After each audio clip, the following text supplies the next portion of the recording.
Sa videong ito ay dadalhin namin kayo sa napakagandang lugar ng New Zealand. Nakakamangha ang ganda ng mga tanawin dito. Heaven on earth, ika nga. Para ka kasing nasa paraiso. Pamilyar ba kayo sa scene na ito? Ito ang Hobbiton Village na matatagpuan sa Waikato Region.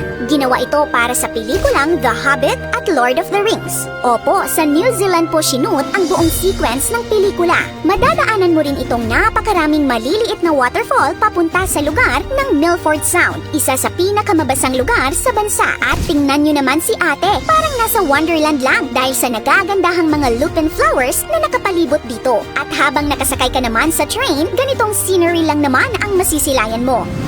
Pagmasdan nyo ang lawa na ito, ito daw ang pinakamalinaw na lake sa mundo.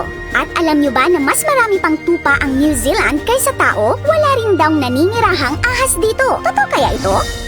New Zealand o Aotearoa sa salitang Maori ay kilala sa nagagandahang landscape at scenic views. Ito ay isang island country sa South Pacific Ocean. Matatagpuan ang bansa 2,000 kilometers mula sa timog silangan ng Australia. Napapalibutan ito ng karagatan, kaya sagana sa mga beach ang bansa. In terms of land area, higit na mas malaki pa ang Pilipinas dahil ang land area nito ay 268,021 square kilometers lamang at may 5.1 million katao as of 2023. Nahati ang New Zealand sa dalawang main island, ang North Island kung saan nandito ang capital city na Wellington at ang South Island na may pinaka-dramatic na scenery. May snow-capped mountains, majestic fjords, turquoise lakes at golden beaches. 1/3 ng kanilang bansa ay natural reserve. Haven ito para sa mga nature lovers, kaya napakaraming turista ang pumupunta dito taon-taon. Agrikultura ang pangunahing ekonomiya ng bansa, ngunit mahalaga rin ang pagmamanufacture at turismo. Ito rin ang seabird capital ng mundo. Binansagang snake-free country ang New Zealand. Pero bakit may mga report ng mga natagpuang ahas sa mga baybayin ng bansa? Ang totoo po niyan ay wala naman talagang native snake species ang New Zealand dahil isa itong isolated country at kailanman ay hindi ito nakakonekta sa mga lupain na may mga ahas. At ang mga nakitang ahas ay hindi naman ahas sa lupa. Ito ay mga sea snakes na kadalasang natatangay ng lakas ng alon kaya napapadpad ang mga ito sa baybayin ng bansa.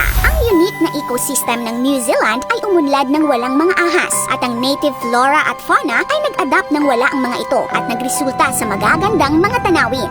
Dito naman sa Pilipinas ay marami ring breathtaking landscape. Isa na dito ang Bukidnon. Isa sa dinarayo ng marami ay ang communal ranch ng Impasugong Bukidnon dahil sa mala New Zealand daw na tanawin nito. Ang rancho ay naging cinema capital ng Bukidnon dahil ito ay minsan nang naitampok sa pelikulang Love Me Again na pinagbidahan ni na Angel Locsin at Piolo Pascual. Ikaw kaasam, silayan mo na ba ang mga tanawin ito?